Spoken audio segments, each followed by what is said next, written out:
Okay. Awesome. So pumped to have everyone on board, everyone who's here live as well, and everyone who's watching the recording too. Really, really excited to have the one and only Mike Cooper jumping on board with us. Super pumped to have this gentleman here. For those of you who do not know Mike Cooper is an investor. He is an entrepreneur, a CEO, a financial planner, a family man. This gentleman has been in financial planning for how many years now, Mike? Maybe I think seven years now. So yeah. Beautiful. And I was very fortunate. I met Mike. Yeah, I met Mike in Bali for the first time. We were actually talking, having a chat before that. But I met Mike in Bali probably about 2 months ago, 2.5 months ago now. And I was very fortunate to meet Mike. We're actually staying in the same one of the same villas while we were there on a business mentoring and business mastery retreat for us, and had the opportunity to have a couple of conversations with Mike, and he was I was very fortunate for him to sit down with me and just share with me the world of the world of financial planning, the world of finances. I'm a young guy, 24 years old. I'm naive with a lot of these things, so just having Mike share his information, share his knowledge base with me, and really be able to listen to how passionate he was and is about helping people when it comes to their finances. And Mike and I hit it off pretty quickly because, as you can probably tell, this guy is an absolute beast. He trains pretty hard. In fact, when I met Mike, he had literally just torn his pec off of the bone. Is that right? That's correct. Yeah. And he was in a sling when we were in Bali. So he was walking around with his arm in a sling, and because he'd just been taking his training to the next level. So really pumped, guys. We're very fortunate to have Mike here with us. He's a funny bloke as well, as you guys will find out. But Mike is going to be covering. Find that out. Keep those stories in the low. Definitely. So Mike is going to be going through some. So I'm going to be asking Mike a couple of questions. I thought that in my time working with Mike and having him go through my basically help me do financial planning of my own, work through taxes, all that stuff that most of us just dread and fear because we just do not understand it. But what I love so much about Mike is that he is able to share this information in a way that you just understand. And especially for those of you who are watching this, obviously working with NuFit, we obviously all have a collective passion for health and fitness. And what Mike does really, really well is explain finances and explain, all these things that we don't understand in a way that we can using health and fitness, because that's one of his passions as well. So that was a bit of a long introduction, but huge welcome. Thank you so much, Mike, for being here with us, and really looking forward to getting into it. Mate, that's without a doubt the best intro. You and we're going to tour. I'm just going to send you out before my work is done at that point. I get the crowd going. Drop the mic, I'm good. Exactly. I'm gonna call Tony Robbins up and let him know I'll be at the next event. Hit him up now. I'm good to go. Mate, I appreciate it. That was a massive intro, but I'm really excited to be here with you guys. Fitness is my space. I absolutely love, but there's a lot of people out there doing it poorly. I don't respect a lot of people, or I don't do that easily. I don't give away compliments easy, and I don't give away respect easily. You have to earn it. And mate, you have caught my eye. I've obviously followed not only from afar, but when we met, and you've got the credentials, you walk the walk, you talk the talk, you follow it, you do it, you live it, you breathe it, and you're actually getting results. And mate, so it is. I love being here. I love the fact that the business that you've built, from where you built it from to where you've got it to, and mate, I love it. I'm pumped to be here. And I do have the privilege of being able to tie in finance, because money, I'm a big believer in this. I can often look at someone's two things I can look at. I can look at their wallet, and I can look at their waistline and tell you how they manage their money. I like that. That's really cool. Very true. Well, thank you. So I wanted to kick things off. I remember in Bali we were having a chat about numerous things when it came down to finances. But one thing that really really struck a chord with me, and something that I was just really intrigued about was your story about how you, there was a certain point of your life where you were just down in the dumps. And, not in the sense that, you were just having a sad moment. It was something, it was quite a serious down in the dumps. And I want you to share with everyone, the story about how you, went from negative 50,000 to, where you are today. Really go through that process with us, because I think that's something that a lot of people will get so much value from and really help understand, who you are and how you got yourself to where you are today. Cool, man. Yeah, look, you're right. It was, I think, one of the hardest things that I've ever gone through. At the time I separated from my then partner, who we had 2 kids. We've been together for about 8 years, and with my values and the way I believe in the way I treat life, at the time it was very hard to deal with that whole process. I don't think we have the coping mechanisms to deal with that kind of tragedy. And look, there was unfortunately some circumstances around my ex-partners, just dealing with the birth of the kids and whatnot, that we fell apart. And anyway, so we separated, and I said, look, Pats, you take all the house, the cars, the cash, and I'll just take the debt. Which was not my smartest move ever. And I had a financial advisor at the time, and I didn't consult him on this one, and he wasn't really impressed with my strategy when he found out. But this was my mindset at the time. I said, you know what, I'll always recreate. That's the mother of my children. I can no longer impact on that side of the fence, so I'll make a massive impact now, and I'll go recreate my side, and I can control that side. So yeah, I walked away with $50,000 in debt. At this point, I had no job, no car, no house, nowhere to live, no furniture, and no way of actually paying this debt back. So I love a bit of a challenge, and I went and lied through my teeth, and I signed up for a lease on the beachfront. I live in Gold Coast. Signed up for a lease on the beachfront, and I had no idea how I was going to make this payment, but you put yourself neck deep, you find a way to start swimming. And up until that point in my life, mate, I'd never actually, you had a little bit of pressure work sometimes. I'd never managed money well at that point. I'd lived day to day, paycheck to paycheck. Had good income. We had a couple of businesses running when we were together, but I no longer had that. And I guess that was also a recipe for disaster, because I had no need to manage money, because money just seemed to trickle through. And we sort of made ends meet, but we spent, the old analogy is people earn 100 grand, they spend 110. It doesn't matter how much you earn. I see that everywhere. Anyway, mate, so then from there, I really had to address things. And at this point, you could see we were sitting in this beautiful park on the beachfront, and I stole 4 milk crates from the local cafe, and that's what was my dining room and their chairs. And we put tablecloths over it, and me and the kids would sit there, and they still tell me today, they go, Dad, do you remember when we were, eating off milk crates? No, that didn't happen, actually. Man, I was ashamed of it, but now it's actually a badge of honor. I'm like, I went from that to, a beautiful place now, and I'm doing all right.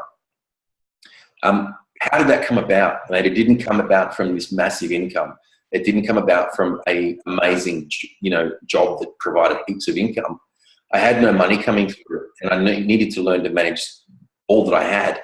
So I went to the ashtray of my car and pulled out all the coins and put them in a plastic bag. And then every morning I woke up and I put them into an empty peanut butter jar, a Vegemite jar, and a honey. I think it was jam, actually. Vegemite, peanut butter, and jam. And I put $1 into each one every morning. And that was my money management. That's how I started to manage money. And, after the first 4 months, after the first month, there was $30 in each jar. By the end of 3 months, obviously there was $90 in each jar. One was called financial freedom. One was called my long-term savings for spending on myself. And the other one was give. And I believed if I had enough money to give money away, I was going to do all right, and I was better off than someone else. And it was a mindset shift. I had to make sure that, I'm thinking, well, I'm not the bottom of the barrel here. I'm actually an ability to help someone else. And I learned to give. So that was really cool. And then by the end of the first year, I created a $30,000 share portfolio just by the same mechanism and strategies. And then it extrapolated out within a three-year period. I'd built that net asset base up to $5 million, which was incredibly short period of time to amass that much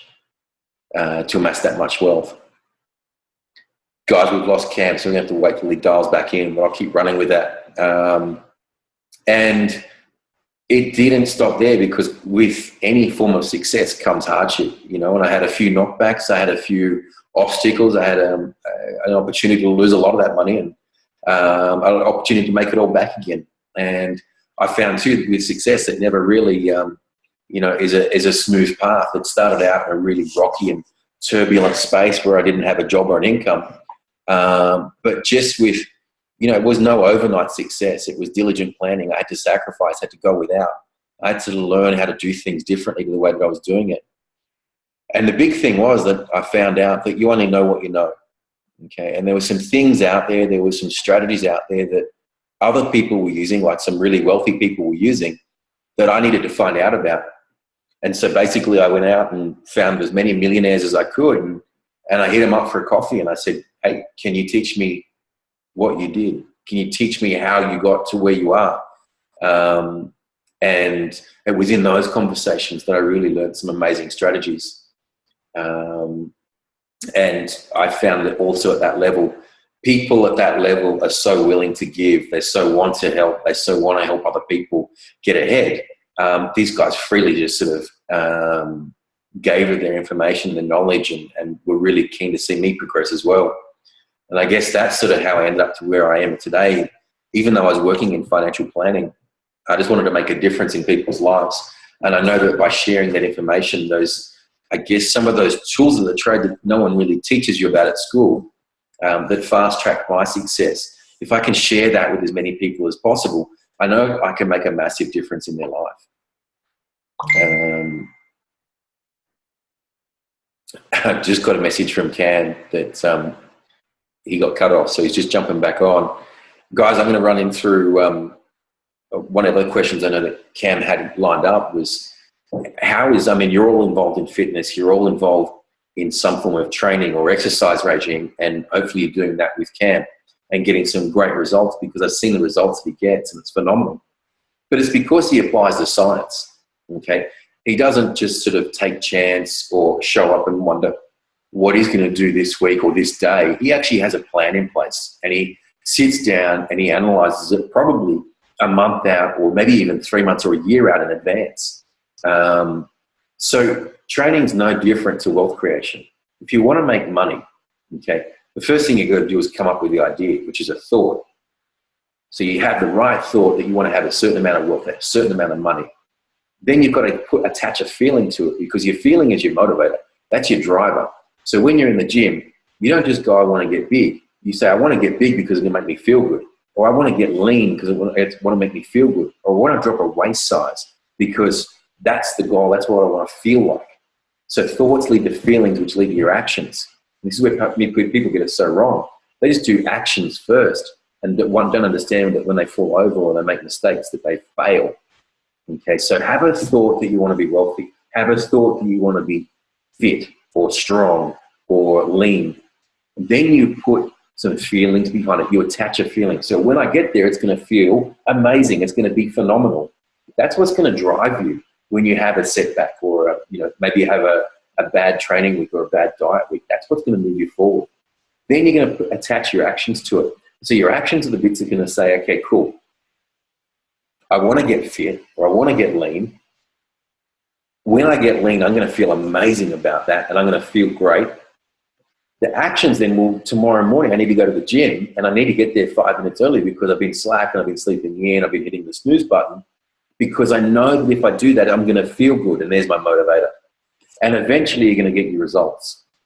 So money is a direct correlation to fitness. It is identical, okay? And I always draw the parallel, because fitness really is about the small micro steps. When you look at your diet, it's about the macro and micronutrients. When you look at your training cycle, it's about the macro and micro training cycles. When I look at your money, it's about the macro and micro money cycles. And money does have a cycle, guys. It's just not this stream of income that comes flowing through. It moves in cycles. You're going to have good months and bad months with money. It's like a winter and summer. Some are going to be hot, some are going to be cold. And you have to be prepared for those days. Just like you have to be prepared the day that you're not going to be training that well or feeling that great. So what do you need? When you want wealth creation or whether you want fitness, it's the same thing, guys. What do you need to have? You need to have a goal and objective. Okay, what is your goal? Don't be so wishy-washy with your goals. Don't think, just go, okay, cool. I want to be rich. Well, great, because rich could mean you could have $1 in the account and then you're rich. Actually be specific. You've heard it all before. Smart goals, smart, measurable, realistic goals, and time-based. So set yourself a goal. I want to have $5 million in 5 years' time. I want to have 13 investment properties. Maybe I want to have $100,000 in the bank. I had one client who came to me and said, Mike, you know what? I just want to have $10,000 in the bank. I've never been able to achieve it. I can tell you with that guy, I applied the systems and the strategies that I used to get to my wealth. And within 18 months, he's now got $30,000 in the share account, in his share portfolio. He didn't even think about having shares because we got his first 10 grand in the bank. He was blown away and we have now created a share portfolio for him. But it didn't happen overnight. He had to have a goal and an objective. He had to attach a feeling to it. And then he had to go out and set those actions off. And this guy would call me every month just trying to get back on track because he wanted to spend that money. He just wasn't used to having so much money in the account. And he just needed to learn. He had to learn some things he didn't know before. So set yourself a goal and set yourself a date of when you want to be there by. And then the next thing is you're going to have to know how to do it because you're never going to save yourself to financial freedom. All right? You're never going to get there just by putting some money into a savings account because a saving account, at the moment, you're lucky to get what the cash rate is, less than 2%. In Europe, it's negative interest rates. So they're giving money away to take money off you. So you're not going to save yourself to success. The inflation rate's at 3%. So you're going to have to be getting at least 4 to 5% just to beat inflation. Okay, so you need to have a plan. You need to have some smarts around it. And saving is great on the front side, right? But it's not going to you need to put an investment strategy behind it. So you need to then look at it and go, okay, where's this money going to come from? Do I have to cut back on my expenses? Do I have to increase my income? Or is it both of those things? Okay, I can tell you that you've got two types of resources. Okay, that you've got your asset base, so the properties or the shares that you buy, which produce income. And then there's you. You're producing income. And some of you, that may be the only source of income that you've got at the moment.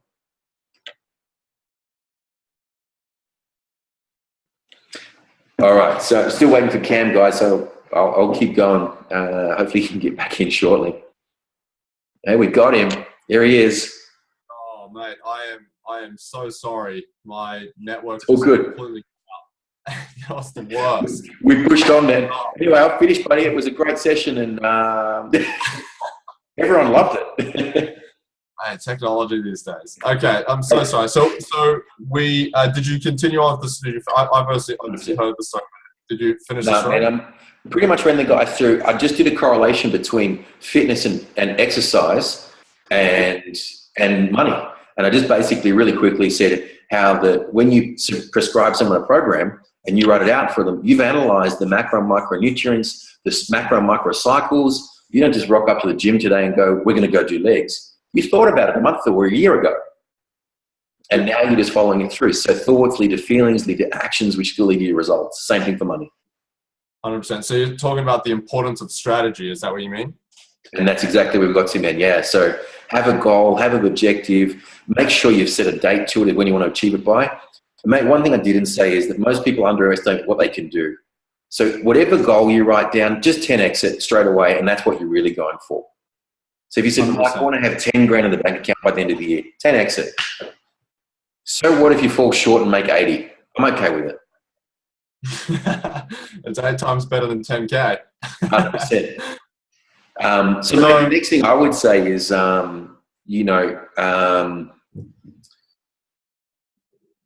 like your guys come to you. Right? Why do your guys come to you?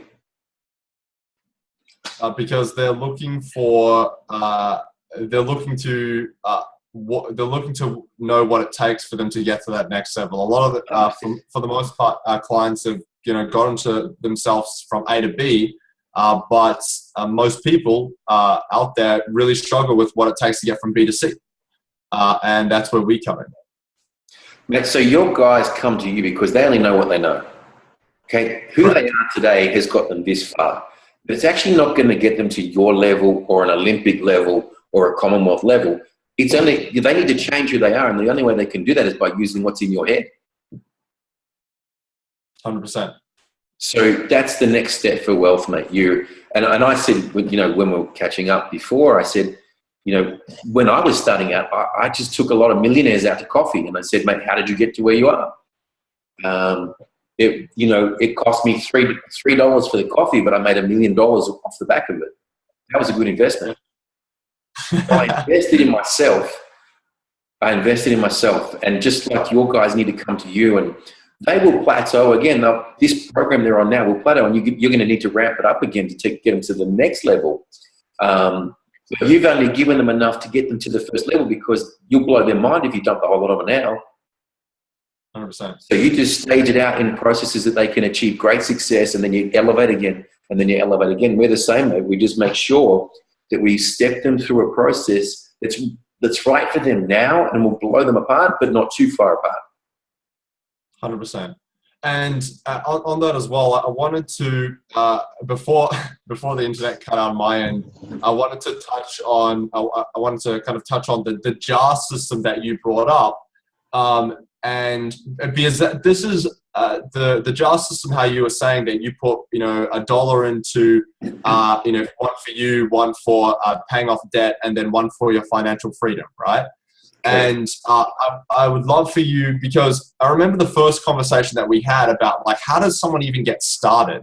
Like, how does someone even get into when it comes to when it comes to financial planning, when it comes to investment, when it comes to just like, how do I just get started, right? And I remember the first thing that you told me, I was just like, look, I want to do it, man. Like, I want to invest. Talk to me about this. How do I make this happen, right? And you were just kind of like, well, first you have to show me that you can manage your money.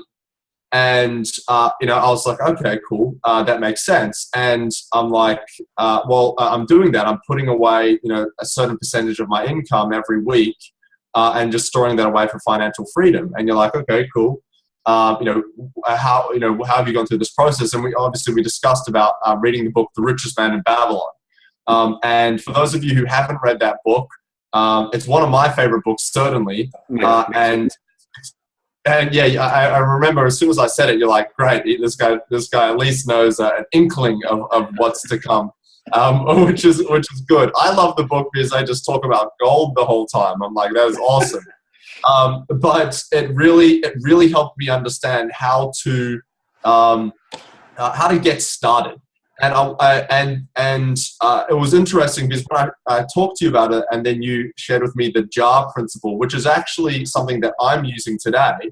Would you be able to share that with everyone watching the video about why that's important and kind of how that works? I think basically how to get started. Like, what's the first thing someone needs to do to start taking control of their finances? Man, I started that with $1. Because that's all I actually had. I didn't have any money. So if anyone on the call has a job and they're earning more than $1, they are so more capable than I am, or was. I wasn't earning any money at that time, and I had 50 grand in debt. It just wasn't real for me. So I started with $1 and put them into each jar. Now at the time, I could only afford 3 jars. Now there's 6, and I've, compartmentalized my life. So the 6 key areas of my life, investing, my financial freedom. The second one is I want, every 12 months I'm going to go on a holiday. I'm just not sure where yet. That's for that account. Then I've got my living account, rent, food, electricity. Everything's broken down into percentages, and every dollar is accounted for. And the idea of that is it's about discipline. Yes. So, you could send me to the gym on a program, and you go, and you've written a program out, and you've gone, Mike, it's for strength. And I don't know how many sets and reps you'd want to prescribe. Maybe you'd say, Mike, do 5 sets of 5 reps. Yeah. And I go in and I go and blow it. I go, you know what? I'm going to do 15 reps. Well, that's not actually the program. 15 reps isn't going to get me the strength that I need because I must be lifting a lot of weight to do it. The same thing applies to your money. if you overspend in one account, you're going to blow the whole program. And so when you basically, I would say every month I would make myself broke, because I would have compartments for my money and go, well, once all that money ran out, it's too bad, so sad, you're going to have to go without. Just wait till the end of next month. And that's what taught me the discipline around money, and it's almost like calories with food. If you blow one meal, you're going to have a blowout that day. Okay, so I'd rather be in deficit and be able to carry us a little bit forward than have surplus and in this case spend too much. 100%. So it's just about being disciplined with your income and actually learning to. I mean, I certainly, 4 or 5 months ago, I pretty much would only have maybe 1 or 2 accounts, right? Yeah. and that's when it comes to managing money, as I've learned, obviously through reading The Richest Man in Babylon and obviously working with you, that there are using the JAR system has really allowed me to understand and live below my means to a certain extent, and basically know, okay, cool. So I'm actively putting money into into savings accounts to secure those certain areas of my life, to make sure that I'm investing in those certain areas of my life. And it's not just about everything for the future. I remember you talking to me about making sure that there is, like, you're busting your ass off every day, you're putting in the work and putting in the time. You want to be able to reward yourself at the end of the month and maybe take you and your partner out and do something nice or whatever it is. But basically have that plan, because how many people come up to birthdays at certain times of the year, or how many people come up to certain, Christmas or Easter or whatever, and then you're like, oh, what the hell, I don't have any money. Or you use all your spending money and then buy all these presents, and then you have nothing to eat for the rest of the week, and there's an account for that, right? And just being very disciplined about that process. I think that the JAR system has just been one of the fundamentals for me that has really taught me and really allowed me to be a lot more disciplined and a lot more in control, we would so to say. So I think that's really, really valuable. Hey, Cam, just give me a sec, mate. I'm just going to pause the